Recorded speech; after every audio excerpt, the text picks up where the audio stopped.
is that you question a lot of things because the common narrative, you look at BSV from the outside and it's either boring or not exciting or seems insane. And so you really have to be able to question and argue with yourself, argue with other people, and look beyond the surface level narrative of what's going on. And so I think it selects for a lot of people who are argumentative, who are like kind of autistic.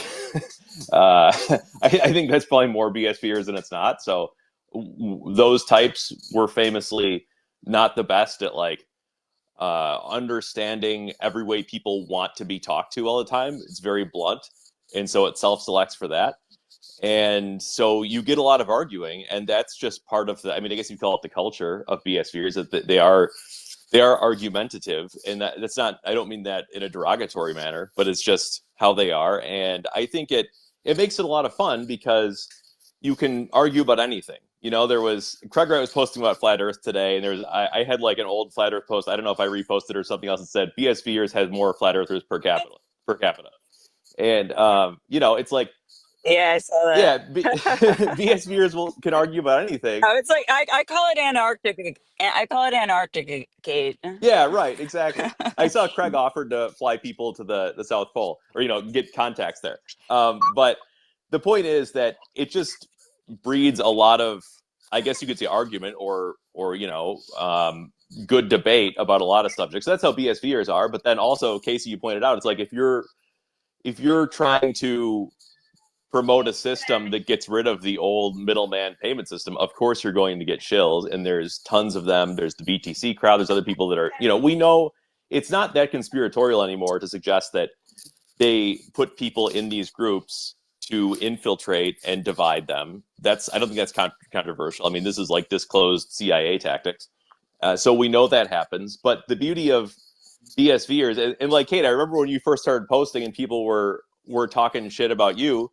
I was like, well, it doesn't matter because BSVers are good at discerning the truth. So if someone comes in and they are trying to divide or infiltrate or whatever, it doesn't matter because BSVers are so used to all of that kind of thing happening constantly. It's like you post anything, and if it gets enough traction, all of a sudden you'll get all the BTC trolls, the same people over and over again, calling you a retard and saying how small brained you are and all these things.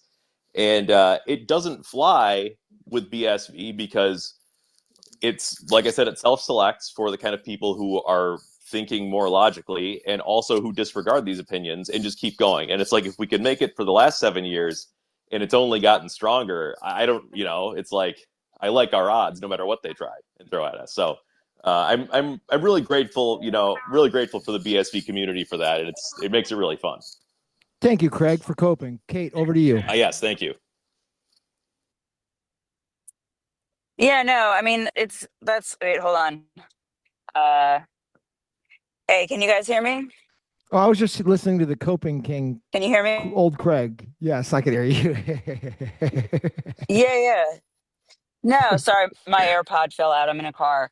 Yeah, so I mean that's like I totally see the bogus attacks, but then I see like legit like OG spheres interacting with accounts that are trolling me like you can't make video like stop making videos about me. I've been for like 3 weeks. I haven't said a damn negative thing about BSV. It's just getting weird. It's like, and then you start getting conspiratorial about like who, like, what's up with this with the people who are here, and you start doubting everyone because it's like, wait, hold on, this person, I talked to them, if they're legit, they're interacting with this account. It's just a total, let's just call it mind F. And I don't know. It's like, so here's like a question.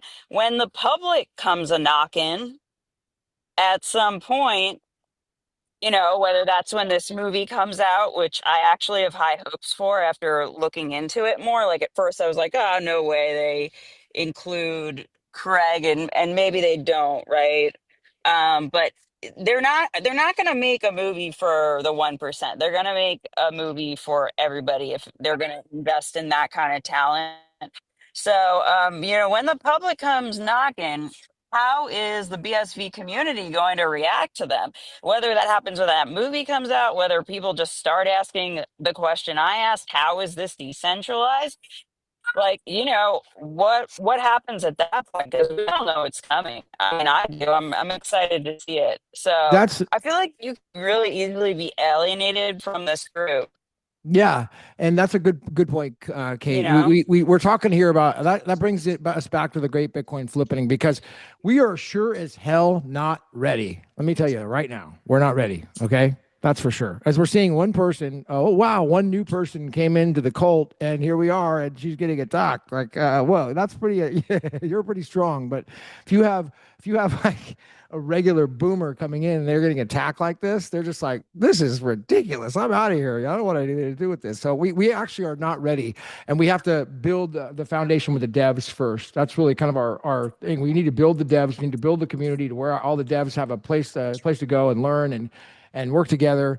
And, and we start getting educated too. We have to really build that and build community. We have community, but we don't have, like a system or any sort of organization, I guess would be. We have no organization, I guess is the best way to put it. So we have to figure that out. We have to figure out how to get organized. I'm hoping that I can work on that. Right, right. Go ahead. Yeah, I mean, right, Gavin. So it's like all these other chains, their narrative is community, community, community, community. And that's all they have. And then the narrative here is so incredible, and we all know it. But it's like the community is it gets fractionalized by all these attacks, and it's like maybe there's something to be said, for the community aspect of just supporting each other. Which I going to case saying, micropayments.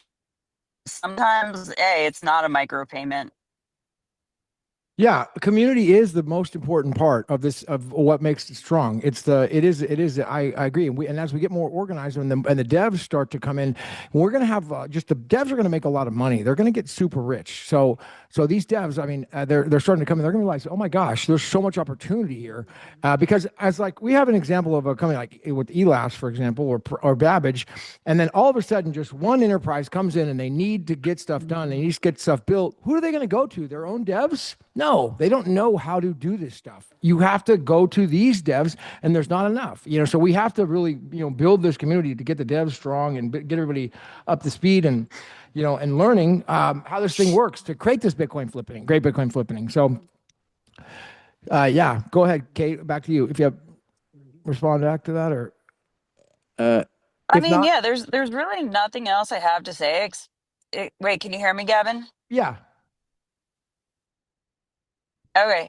Okay, so I mean, listen, there's been a lot of people, tweeting, and I will never stop calling it tweeting. Tweeting about this Killing Satoshi movie. And, I kind of look at it like, and I'm not going to ask you to break NDA or anything, but I just look at it like this. So Gavin's in California, and he's been an advocate here for a really long time, and he knows stuff about it that's not, I believe, or I'm speculating Gavin knows stuff about it that's not in these press releases regarding the movie. I just think that's really exciting. And I mean, I'm not going to ask you to spill any more info, but I guess that's kind of all I have to say. Hey, I just look good with my shirt off. That's all that matters to me. So, at the end of the day, I I look know. at it. Yeah, we all know. Thank you, Ellen. Ellen's laughing. No So problem. let's go to Matt Welsh. What's up, my man? Be love, be you. Hey, what's going on? Oh, living the dream. Yeah, living the dream, man. I don't really know what to comment on, but I got to say, whoever I think you're with right now, Gavin, who was speaking earlier, who the heck is that? Well, she likes to kind of remain kind of anonymous, but a lot of people old school would know who she is. She goes under L, so it's a Wow. L. Yeah, she's Yeah, gonna come back in and talk in a minute. But I want to open up and we got Jack Pitts in the room. We got you. But yeah, I saw you were charting on BTC. Was the BTC hodl cult coming to an end in your charts, or is it going to be going on forever? What's your theory? oh man. I mean, chart wise, on a technical basis, it just looks like every other bull market to bear market cycle. Despite all the news and hype and insane price targets that always comes around when it's really time to sell. Yeah, it looks pretty standard, but at the end of the day, BTC, it was created to serve a deeper, darker agenda on behalf of the central banks and the military-industrial complex. So, of course, you're going to have trolls that work on behalf of that agenda and follow their orders, like order followers do. So I pay no mind to those to those folks, but we'll have to see. I mean, next year is really going to be make or break for the crypto market. Like I should probably just read like my last post here on X was basically so BTC just confirmed a monthly cross down on the MACD indicator, so that's bearish divergence. So that's like a strong downtrend. Like there's a lot of momentum to the downside because that's on a monthly basis over a 4 year, well, three or 4 year stretch. So that's a lot to get through. And typically price won't do it. So now we're just about to hit the third consecutive week closing below the 50-week simple moving average. Those are two signals alone. That's the start of a bear market for crypto. But yeah, so then I said, like, over the next year, the unwinding could begin, right? If this really is a typical 1 year bear market, would put us at a bottom by next October, pretty much around my 36th birthday, ironically. But yeah, is this the year 2026? Is this the year we're going to see the yen carry trade unwind, BTC core dismantling, which we've already kind of seen? I mean, the knots and V30 split, that basically happened like right around the top of BTC on October 6th. So that's interesting. What about Tether insolvency or strategy bankruptcy? Because that's happened before with Michael Saylor. But ultimately, what I've been seeing as kind of the plan for years is that regulation was inevitably always going to be the thing that was the hammer to drop on this crypto casino. I mean, this wild west of 16, 17 years of just anything goes. I mean, all the different bubbles between ICOs, meme coins, fake NFTs, basically, like not the real useful NFTs, like that. That was just running free, like on purpose. That wasn't an accident, in my opinion. So it was always the plan that these regulations and the Clarity Act and the Genius Act and now this Genesis mission or whatever, like all this stuff was always the plan to basically put the kibosh on this technology and really bring it back down to what is going to be the new system for the new world order for the age of Aquarius. So so my question, I use BTC as like a barometer for like where are we in the timeline of this greater agenda, which is a 2,000-year agenda. If this is for the age of Aquarius, I mean, we're witnessing the infrastructure for the digital age, for the technological age unfold. So this is not small, like we incarnated at a time where it's like you really got to pay attention and you got to be careful who you listen to and who you trust, and you got to trust yourself. But BTC is my barometer. So are all these things going to unfold next year if this is a confirmed bear market? I don't know. I mean, if so, it's really a time to be vigilant because that would create an environment exoterically and esoterically for a phoenix to rise from the ashes, so to speak. I mean, so ashes, I try to imagine what ashes looks like. And it's like, the COVID-19 crash on Friday the 13th in 2020, that was a V-shaped recovery, textbook, 2 weeks, price recovered. That's not natural or normal or organic. Obviously, it was manipulated through the printing $7 trillion and so on, right? So in Ash's environment, it would look like these altcoins hit rock bottom and they're dragging there for month after month. And people think that there's going to be a V-shaped recovery because we're trained to just buy the dips. No, I mean, I'm thinking we need to see some serious pain that's going to, wipe out these blockchains that really haven't, made any impression broadly to the world. and BSV is included in that. I mean, totally included, So, but anyway, my point is like we're super early, but at the same time, we're very close to this all really coming to a head. So time to be vigilant. And Yeah, it's time to be also, vigilant. Exactly. That's a good yeah. little segue there. I mean, I appreciate it, Matt. I mean, it's really Mhm. fascinating on how this thing's playing out. I mean, and that takes us back down to the great Bitcoin flippening, because it's like this, all these elements are there. And again, I hope that people keep taking away that we're, the wave's way out there in the middle of the Pacific Ocean. We're not at Mavericks at the shore right now, and the wave, and we'll ride the wave. No, we're not there. We're not ready. So we have to keep being vigilant and getting ready for the great Bitcoin flippening, because it will happen.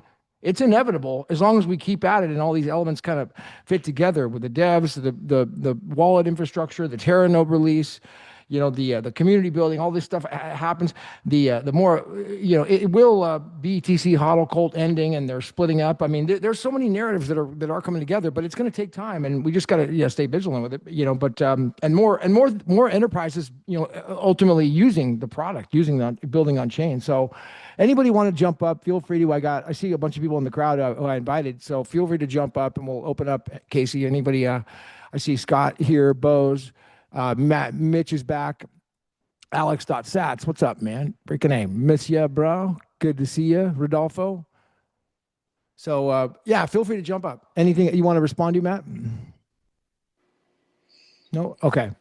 I don't know. I mean, so I guess Satoshi's against flat Earth. But that was an interesting turn of events. But here's my take on that. And I just posted my comment. It's like, one of the key utilities of Bitcoin and coming together with ageofaquarius.org, in my roadmap is to allow a system where, you've got real people who don't have like KYC digital identity. They've got like the Babbage style, proof of verification of that they're a real person. That's, who they are.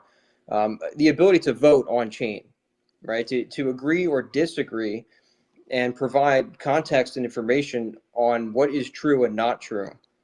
So the shape of the earth is one of the probably my top three topics that I'm going to be wanting to get out there to prove or disprove on chain. And that's kind of where I see things going, for Bitcoin to really become a truth ledger that'll last the test of time, at least the next few thousand years, is an ability to actually, prove things once and for all so that we can move on. I mean, it's such a waste of time to still be bickering about, is the earth flat? Is it a globe? Heliocentric? Is it a cosmic egg? I mean, it's divide in and my conquer. guidebook, Divide and conquer. Yeah, and it's just endless. So it's like Bitcoin can solve all this wasted time and energy with proof of work, energy spent well, when users can actually, vote on what they agree or disagree based on provided research and facts. So that's my take, and everyone's entitled to an opinion, even Satoshi himself. But at the same time, you do have to be mindful that these folks are, globalism is kind of it's a virus.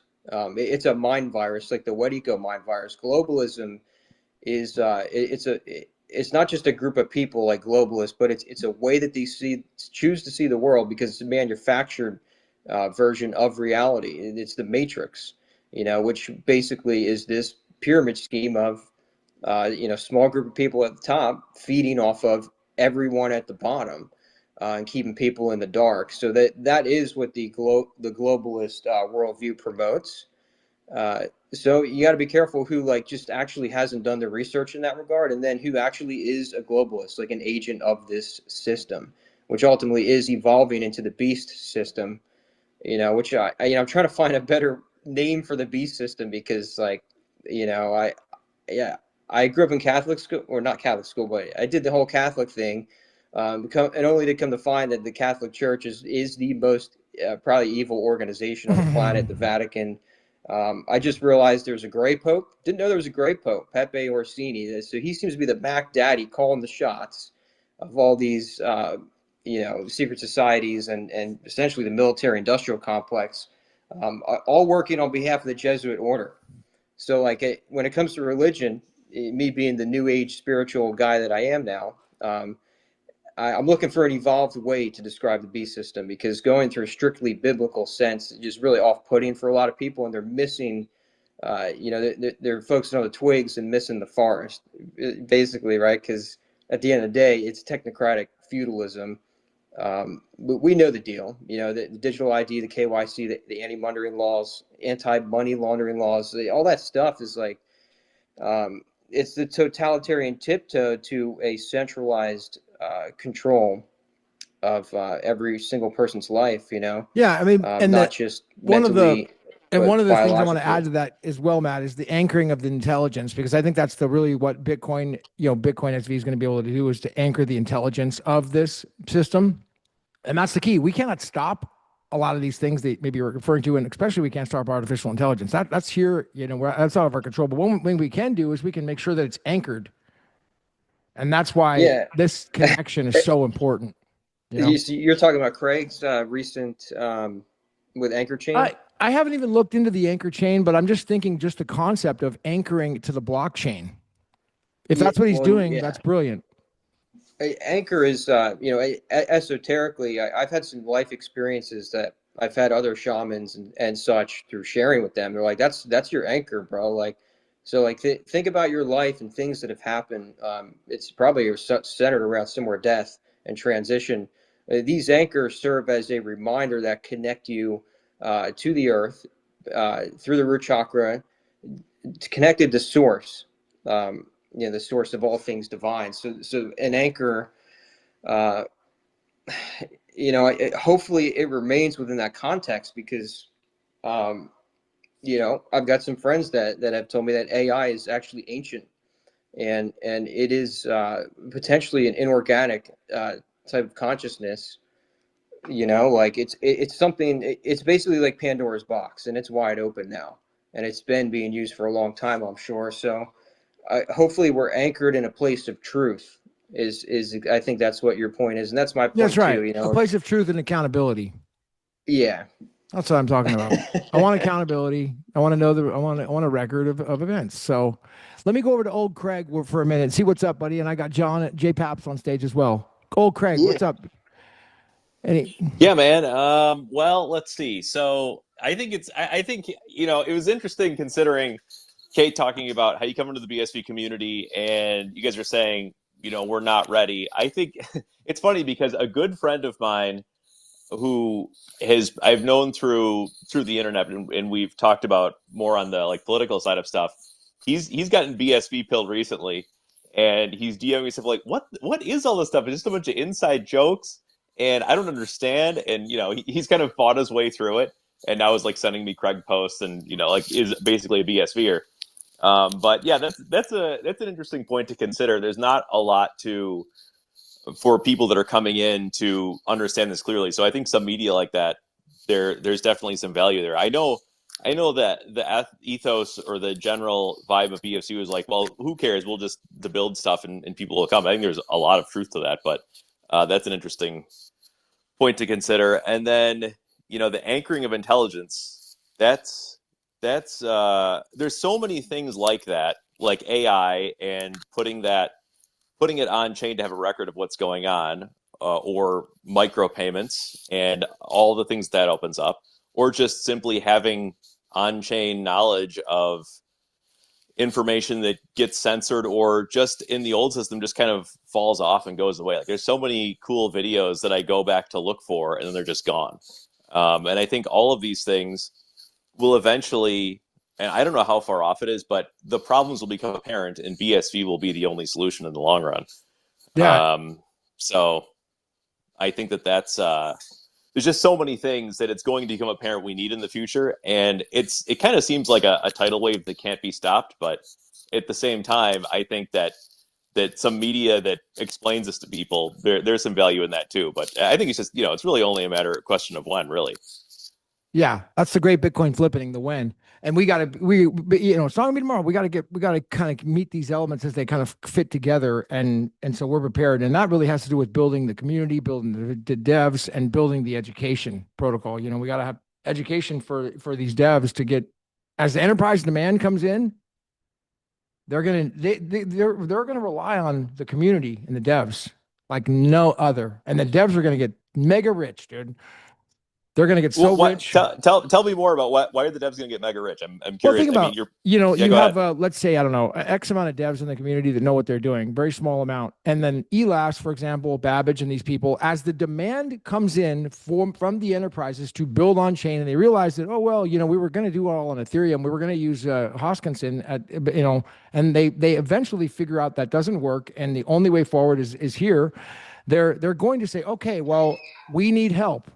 We don't know how to use Bitcoin. None of our let's say you're a big enterprise or a big software company, Amazon. They're very unlikely to know how to use Bitcoin. Very, very unlikely. Very unlikely how to build on it. So they're looking for guidance, and now they're going to a company like Babbage or eLast or one of these others, and they're HandCash, and they're going to say, we need help, and they go, well, we got 3 or 5 or 15 devs. Yeah, that makes a lot of sense. I don't know if you guys have heard similar stories, but I heard a podcast from the Wall Street Journal recently talking about these massive pay packages Meta and OpenAI are offering to people who are at the cutting edge of AI programming. And it's like obscene amounts of like $100 million, $1 billion pay packages that have just never been seen before because there's so few people at that top level. So that checks out. Okay, so yeah, you're talking about the $1 billion pay package for the large language model coders, or the guys who know. Yeah, exactly. Yeah, that's what I'm talking about. I mean, that's exactly what I'm talking about. Like that's the same type of market. We're just a little bit early. We're so weird. We're such coping that we're so early that it's like where maybe Sam Altman was 10 years ago. I don't know, but they were there. They were kind of figuring it all out way back before anybody else heard about it. But it's coming. It's coming, dude. That's the great Bitcoin flipping, and we gotta get these devs and ourselves, trained up. So, what do you see as opportunity? I mean, devs obviously a huge opportunity. Do you see other opportunities in BSV for maybe non-technical people or otherwise? Yeah, I do, and one of the huge opportunities I'm seeing is consulting organizations. If we build a consulting organization for the sales side, where we are helping to. So one of the things I'm working with L here is we're trying to figure out a way to build like this dev to build like a dev community, and then we run the consulting where we're just doing the sales, and then we have the devs that work under Babbage, work under eLast, work under whoever to manage them and do these things. But we run the consulting, and we consult with the business guy, the enterprise. The enterprise pays us and says, okay, hey, here's X amount to go ahead and get started on this project. And then we have all the devs, working, we don't just, it's not like a handover. We have to be involved. But the consulting I'm seeing is just massive. Think about how Larry Ellison did it back in the early days, and the browsers coming out and the internet and Oracle. I mean, that's kind of a decent example as to where I see things going over the next 5 years. How did he do it? I'm not familiar with that. I'd say Binary would come up and give us the best backstory on that if he wants to come up and tell us, because he's the one that told me the backstory on Larry Ellison, on how he did exactly what he did with Oracle. It's very similar. Mitch, if you want to come up, dude, feel free to. I'd love to have you tell that story. I think it's a good example on where the real big opportunity is. And it's not in just price and hodling and all that and the hodl cult. Like I said, with Matt was just saying, well, the charts are crazy, they're risky. So, the charts are dangerous. It is. The opportunity is not necessarily the charts. You may lose your ass. I don't know. We really don't freaking know, dude. Matt knows better than I do. But I just see the opportunities in the consulting with these companies, the enterprises as they're coming in. So let's see. Oh, did you want to chime in, Jay Paps? I saw you join on stage too. What's up, buddy? Hey, were you talking to me? Sorry. Oh, you are up here, Mitch. Did you join? Yeah, I'm here. Can you hear me? Okay, yeah, I can, dude. What's up? Good to see you. Good to see you too. I just wanted to chime in a little bit because you're close, but it's actually building on Bitcoin is actually so easy. It's kind of ridiculous. Like now, obviously, Ty got paid because he built the system that inverted the entire internet. So respect to him, he deserved it. But like for us and the rest of the devs and Amazon, This shit is so stupid easy that we don't have to go do what Ty Everett did. And frankly, no one else could, right? It took a Ty Everett to get it to this point, and he basically dumbed it down to the nth degree, where now we don't have to worry about anything. We just by default have the most secure software of all time whenever you put these pieces together. He defined all the pieces, and then he put them together in BRC 100, and he said, all right, all these pieces come together and it works like this. It completely inverts the internet, and as long as you just follow these guidelines, you don't have to do any of the hard engineering anymore, and you can just put the building blocks together like a little Lego puzzle. And that's all I'm doing. Like like I said, I dropped out of college because I failed my computer science 101 test. Okay, I fucking failed it and just bounced. And now I can code anything I want whenever. I have zero coding experience. I have zero software experience. I don't know how any of that works. I don't need to. Um, so, will the devs make all the money? Probably not. But if the dev team finds good use cases and builds businesses on it, the consulting can be worth a lot. But you're not going to get mega rich off consulting. You're going to get mega rich off of finding a use case that can only be built on top of Bitcoin in this BRC 100 inverted internet. That's how you're going to get mega rich. What did So Larry just wanted Ellison to do? add some clarification. Yeah, what did Larry Ellison do? Nick, can you guys hear me? Oh yeah, Jay Paps, I can hear you, buddy. Yeah, sorry, I had some technical issues. We're talking about opportunity in the space here. Does anybody realize the coin's $21? No. I mean, if this is not opportunity for the common man, I'm not sure what is right now. They really drove the price down to make it cheap, didn't they? Well, I mean, if people don't see the $21 per coin being an opportunity at this time right now, I mean, Yeah. I don't know when it's going to be. Oh yeah. Realistically, yeah, sure, you can build a business and look, as far as people coming in and being somewhat worried about how they're going to get treated in the ecosystem, there's a difference between new people coming in and being combative because the price is where it is. But the moment the price goes where it has to be, then people coming in are not coming in to fight or argue. They're coming in because they believe everybody in the space right now, all of us, are some kind of oracles. So they're not going to be coming in to fight. They're going to be coming in to try to get some knowledge, some insight, anything that will benefit them. So watch the price go up, and I guarantee you, anybody coming in who is coming in to fight is going to be 100% clearly a troll. Everybody else, I mean, you don't go to a bank when you need a loan and argue with a loan officer. You go in because you need them. And this is how I believe people will be coming into BSV, with that kind of an attitude. I'm glad you said that. And one of the things, that I think it was what was the call the other day that I saw where somebody said to Matt, oh, I know what it was. Jacob King. He made a post about how, about the Max Kaiser video, about how Max Kaiser's always telling everybody to come in and buy and hold, hodl everybody, hodl cold, get all this.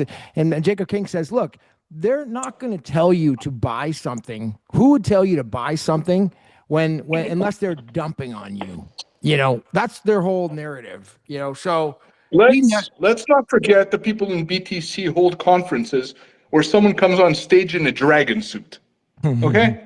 These are different people here.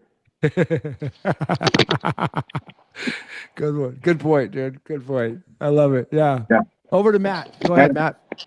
Yeah, well, that's a great point that J Pops brings. And I want to chime in because I do the technical analysis.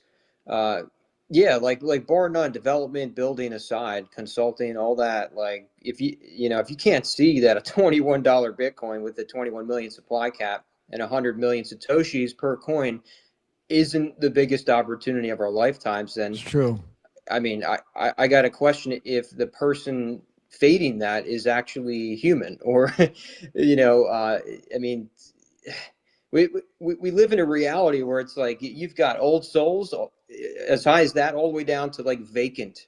Like these are like bodies, like host bodies walking around where there's no internal dialogue and questioning and seeking of truth. And it's just, I don't know. It's wild, right? So if someone can't see that opportunity alone, then they're probably not going to see it, or they're not meant to see it right now. And I totally agree with Jay Pops that like that is bar none the biggest opportunity. So in a price basis, because I was talking with my my developer friend, and he's all in on BSV now. He's ready to get building.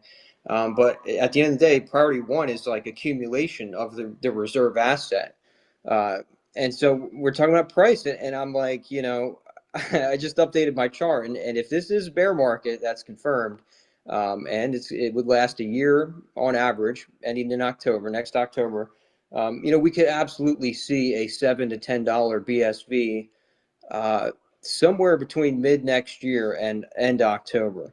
And I drew out the chart and the trend lines and everything, and sure enough, it lines up, right? Like, I mean, it would actually be, pretty solid for price to venture down there and build a foundation of support. And timing wise, that's I mean, and in terms of the agenda and everything I shared earlier, I don't know. I mean, what if next year is the last time in history to buy the real Bitcoin under 10-20 bucks?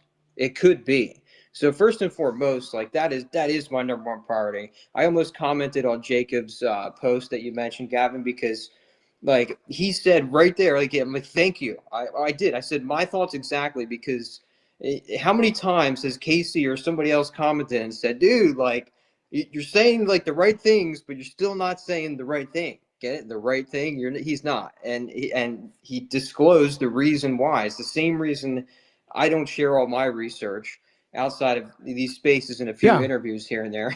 Right. I mean, dude, at the end of the day, let's be honest. At a time like this, yeah, what you want to do is kind of just accumulate. Like, it's all about low cost basis. What is your average cost basis? Because you're right, Gavin, these markets are dangerous and they're unpredictable. And a lot of people did not expect that we were not going to see an altcoin season, broadly speaking, in this quote unquote bull market cycle. We legit got rugged of an altcoin season so far. So it's dangerous. So the best thing to do is DCA and to have your timelines and your targets. And what I'm saying is that next year could be that ultimate window of time to be doing that for Bitcoin. And that is the big opportunity first and foremost. Here's the post right here. It says this is Jacob King. The simplest way that to see that Michael Saylor and Bitcoin BTC maxis don't actually believe in BTC is that they truly believe. If they truly believed in BTC, they wouldn't be begging nation states, investment firms, retail investors to just pile in, even telling people to sell their kidneys to buy more. And that does is drag more buyers into the market and push the price up, which stops them from accumulating cheaply. And here's the kicker: if I discovered a genuine hidden gem and I was fully confident it would change the world, I wouldn't beg the entire world to jump in. I'd quietly accumulate it behind the scenes. People who truly believe in an asset don't try to pump it, and before they've secured the positions, they have a limited conviction. They're overexposed, and they need a constant flow of new money to keep the price inflated so they can walk away with a large fiat gains. Notice something else. They have never talked about actual utility. It's always about empty slogans like Bitcoin's going to go to $1 million. That alone exposes the mindset. If fiat were as worthless, as corrupt as they insist, they wouldn't care whether BTC would hit $1 million, because those numbers would be meaningless, as they'd price everything into BTC instead. Bitcoin is unarguably a vehicle. BTC is unarguably a vehicle for speculative gamblers chasing fiat profits. The irony is harsh, given that it's the same people publicly who claim to reject fiat. It is fiat 2.0. It's fintech 2.0. That's exactly what BTC is. And he's not sharing the solution there, and I think he's smart about it. Like what he says, if I knew something was going to change the world and I could invest in it, well, it's just right there. I'm not going to tell everyone about it. Right? He's like, I'm going to freaking get it while it's cheap first, just exactly the opposite of what they're doing. So, well, yeah. And to add to your point, Gavin, is like, we don't know who's out there sitting on millions, if not billions of dollars, And some of these folks, basically didn't earn that. Well, kind of, right? Like they just got lucky and, bought Ethereum or BTC or XR or something like way early, and they're just sitting on like bags of crypto that they can instantly swap for the little remaining BSV that's on the market. Like it's just too much of a risk to be like, sharing anything other than productive ideas and building like we're doing here. If you're really in this for the long game, and like if you also consider that Bitcoin is maybe like sacred, maybe there is some divine inspiration and intelligence behind this thing, that really could change this world for the better. So it's sacred, right? And sacred information can't just be vomited all over the place because A, people fade it, or B, you could have a bad actor with deep pockets that wants to take advantage of the opportunity and hijack it. That's happened. That's already happened. So why take that risk again when there's such a great opportunity Paul for Draper. folks like us? Yep. Okay. Looks like Casey added a Paul Draper to the stage. Did you want to jump into the conversation, buddy? Looks like you're. Yep. How you doing, buddy? Hello there. Yeah, thank you very much. Yeah, it's the first time speaking on this. And BSV is something I've been following for quite some time now, and I've got a few myself. My thoughts were, and question is, looking at the amount of BSV that's available, it'd be interesting to see what the geography of where the BSVs are held. I mean, being in England, the UK, we know of quite a lot of people who's amassed quite a lot of BSV in the truther movement, and people with real heart and soul who want to do some good when this happens. And by estimates, I think there's about 1 million BSV held in the UK, just roughly. So it'd be interesting to see what BSV is out there in other locations in the world. Yeah, I mean it's a good comment. I'm not sure the answer to that question. Maybe Elle would. I don't know if that's something. How do you know there's 1 million BSV in the UK, Paul?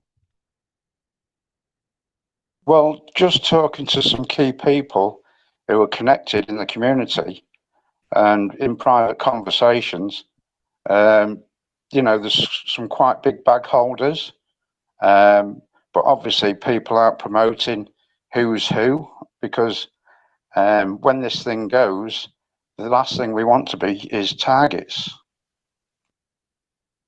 Oh, don't worry. I'll be over here taking all the arrows over here while people are having protests in front of my place and putting up signs. So it's all good. You don't have to worry about me. Yeah. So looks like Brandon's Yeah, joined I've us as actually well. thought Oh, that. go ahead, Casey. Yeah. Oh, hey, welcome, Brandon. I just was going to say real quick, I've actually thought about that many times. Like, I wish I had known better to be more anonymous. Kind of like Elle's doing. Props to that. It's a very wise idea, but I didn't know any better when I first got here. So here we are. Yep.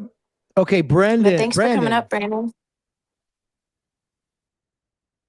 Hey, how's it going? Good, buddy. How you doing? How's everything going with HandCash? Going great. Nice. Yeah, we're about to launch a new. Well, we have our new SDK out, but we're about to launch like the full version of it, and then we're hopefully planning a hackathon around that. So we're pretty excited. But I'm over here just like keeping an eye on Babbage and everything they're doing, and I'm super excited because we've been wanting like good open protocol standards for such a long time, and they just haven't made their way into anywhere yet. But now it seems like it's really all coming together. So we're really excited about that. You guys think that you can you guys can work with the Babbage team, the BRC 100 protocol with HandCash eventually, or is that on your radar? I think the first thing to get done is establish good bridges between the two kind of ecosystems. And then eventually, I think long term, there's going to be some sort of a convergence. Tell me about this hackathon idea. Yeah, so I mean, we want to encourage people to be building markets. Like we have a great platform for people to be able to sell like anything in the market. We're starting to sell Pokemon cards and like real world assets and figuring out the tricks of that. But I think there's so much you can gamify with this technology, and just having like a market and working payments, you can do so much. So we just want to put a little incentive out there to get people to start working with it. What's new with HandCash? I mean, is there any payment like potential rails coming in or anything new and exciting? Yeah, I'm working on a Banksa integration right now, so we should have credit card ramps, like better credit card ramps than Changely, which is what we're linking to right now. We should have better ramps for MNEE and BSV thanks to Banksa. That'll be credit card, and then we have the crypto ramps, which I think are really important because as the market starts to crash, a lot of people are just going to want to swap directly into BSV or swap directly into a stable coin. So our wallet offers basically a solution for both, and we don't require any gas either. So if you want to just take your BTC, put it into a stable coin, you can put it into the HandCash wallet. It's non-custodial, and you don't have to worry about gas. You don't even need to acquire BSV if you want to hold dollars. That's huge. I think the key to basically absorbing the ecosystem is just as many ramps as possible. Crypto swaps, credit card ramps, just give people a very easy way to hold on to their funds. And then I think like Babbage is really what's going to sell the network, and you're going to see, we're going to have effective bridges between HandCash and Babbage. Hopefully, you're going to see a huge ecosystem flourishing over there, and then eventually we can support more of those tools as well. Yeah. Beautiful, man. Casey, did you have something? Go ahead. I just wanted to ask, is there a way we can start doing like some virtual hackathons or something? Because I talked to Ty yesterday and he said that they're probably not doing the Boulder thing anymore. The budgets aren't as big this year and they need to conserve a little bit. And I said, so you're not having the event? And he said, probably not, at least not in January. It might be later in a different location. He also said if there are truly no teams and organizations who are able to commit financial resources to these initiatives, and if we are really the only ones, then that's okay. But in that situation, it's going to have to be a bit more of a slow burn, and we're going to have to do things our own way and on a timetable they can afford. Meanwhile, BRC 100 keeps getting bigger and bigger organically, so the value goes up over time, just a matter of hunkering down. So I'm just wondering how we can still keep the momentum and building going if we're not having live events. Have you thought of a structure we could use for some virtual stuff? It's here in San Francisco. So that's kind of where we need to be anyways, in my opinion. So we need to be at a really fancy location like I have, and we need to do a badass live event. Everybody comes in, stays together. And even if it's just community only, and that's it, that's still a benefit. Now, if we can bring in all the developers and make it into a badass hackathon, then that would be cool too. We really should do that. But I don't know, maybe the prize money is too expensive and the prize money is not going to be something that will work right now. I don't know. But we could bring in VCs if we have a real event and we have a real business and real serious people. We could bring in VCs. That's for sure. But it's got to be a serious event. It cannot be at a hotel or it's got to be serious. It's got to be very, very serious with serious people, serious professionals, and serious founders. And we could really get funding. Yeah. So just ideas, but yeah, we could make something happen. It's going to be we'll substitute in on something for this for sure. But okay, yeah, because I was disappointed to hear they're not going to do the Boulder event now. We'll make something better. We'll make something better. So what okay, who else do we got? Casey, Brandon, old Craig, did you want to jump in? Oh, Matt. What? Yeah, I wanted to comment more on that. So that is a bummer because I was actually thinking about going out to the Boulder Hackathon. But it again comes back to the last space we did where you guys had me on, and again, like if we're entering a bear market here, throwing things at the wall and seeing what sticks is like who can afford to do that, and so I think it's pretty smart for them to just have their budget in order, Babbage, and to assess and realize that they can't carry the weight of this entire network. That's not even fair to them, especially after all that they've done to build the tooling that is, as Brandon C had just said, is just been game changing. Um, but I also had a question for anyone here. If you're aware, it's just like when I awakened to BSV, I was at Jack Lou's last Cambrian SV in Costa Rica with Rafael from the Crypto Vigilante. He took me out there, right? And so in that week, the crown chakra just blew. Like I was like, whoa! Like my whole life brought me to this point. I see it. I get it now. I'm all in. And who was there was Xiaowei Liu of sCrypt. And me and him really hit it off and kept in touch. And he said he's on board to help me and, build things out. That was a while ago. But, like, what the heck ever happened to sCrypt and Xiaowei? Because all of a sudden, like, I was like, wait, now it's Ty and Babbage. That's like, the core, not core devs, but like the primary, driving force of this network.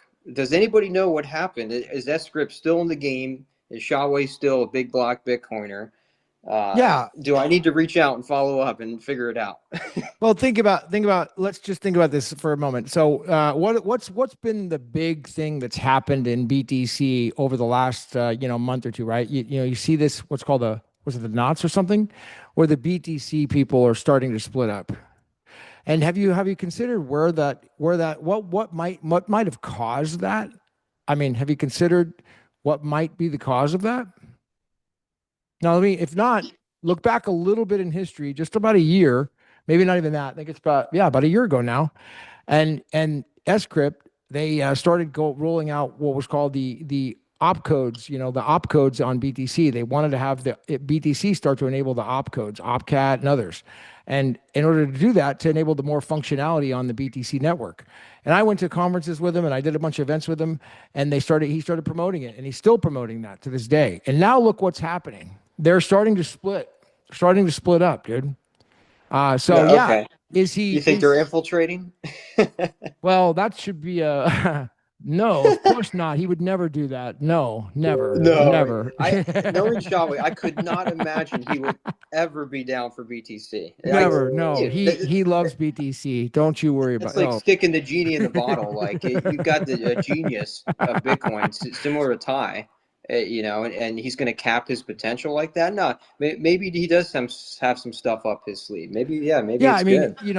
There's another genius guy that is with sCrypt. This guy Lin Ziming, and he goes by Jeremo, and we have a lot of laughs. I'd love to have him on sometime. He's in Shanghai, but he really does a great job at, like, you gotta be really, you make friends with all those BTC degens, and work with them and enable them and show them the opportunity that they have at hand. Hodling, the hodl cult is only going to go so far. Even the BTCers know that the end of the hodl cult is near, and so they're looking for something else to hold on to, to create the hodl momentum, keep the hodl momentum going. And maybe it's an opcode, whatever they're doing. So they're really excited about it, but Greg and the other core developers, they do not want that. They've said, if we do this knots in this opcode, that's going to be Craig was right the whole time. That's their biggest fear, is that they're going to have to say Craig was right. By as soon as they do that, that ends the narrative. Oh, 7 transactions a second, the whole thing about 1 megabyte blocks, that starts to end. And Craig was right the whole time. So it really pops the narrative as it starts to roll out. And it's a slow play, but I think Xiaowei Liu has his heart in the right direction with that script. So but okay. Oh, Casey popped down. So when she jumps back in, I will jump her back up. Okay, what about anybody else want to jump up? Alex.sats. We got you in the room. We got Craig Mason. I'll say one thing real quick. I'll cope. Actually, I'll say two things. One, it's funny talking about the price of BSV, $21 for legitimately a real Bitcoin. It's funny that I don't know how many weeks you've been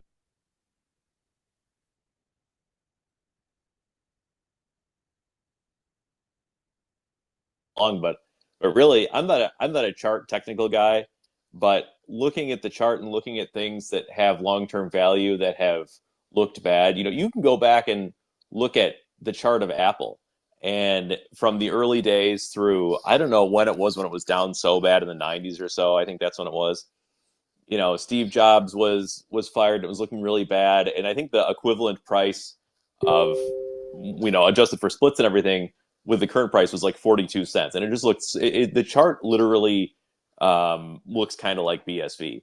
And I know price isn't everyone's favorite thing to talk about in BSV, but man, it seems like a huge opportunity to me. And I've been telling people for years, look, don't buy BSV.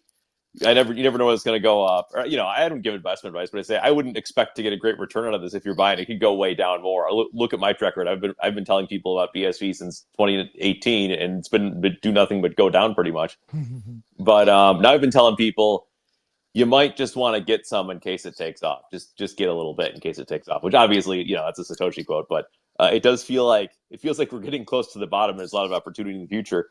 But the other thing I wanted to say, and I don't know if Mitch is still here, but he said something I thought was really interesting that I didn't realize. He said, I failed computer science, but I can program on this stuff. I'm not a programmer.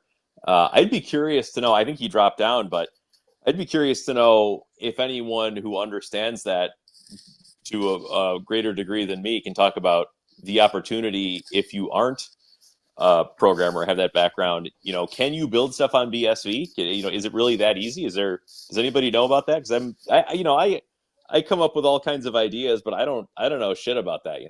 I'm a retard when it comes there's to in Ruth's new book, the AI and Bitcoin Convergence, the revolution with AI and Bitcoin.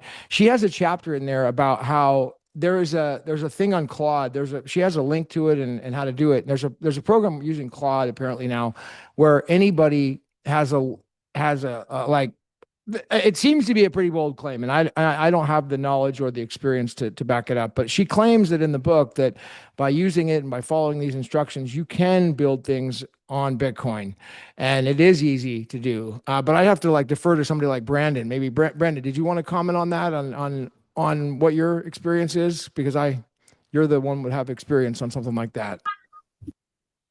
Sorry, I missed that.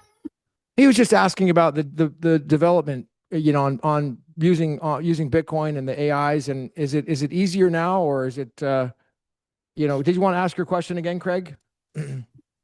Yeah, basically, binary. Mitch was up here earlier saying, you don't even have to be some kind of genius developer to program on BSV. It's really simple with the tools that are available now. For someone like me or anyone else that doesn't have really a technical background, how true is that? And what does one do to learn? Like if I wanted to make a BSV app that lets you track your bird sightings on chain forever and share it with people, how hard, could I do that? Yeah, I would say that I haven't tried out Babbage yet, so I really can't comment on it. But what I do know about Babbage and their design is it's built to scale the way Bitcoin is built to scale. It's built peer-to-peer. It's built using overlay networks. It's not depending on scanning the entire blockchain in order to have a working state. So the way that it's built out, it sounds like, yes, if they have all these tools put together, it should be easy to build with. And then on the other hand, there's other tools, right? Like there's different layers. HandCash in and of itself is kind of like an overlay network where we have businesses that can operate within the context that we understand. And that's just another way of using Bitcoin. But I really like the approach of Babbage because they're creating a layer of like an more open network. So take that for what it's worth.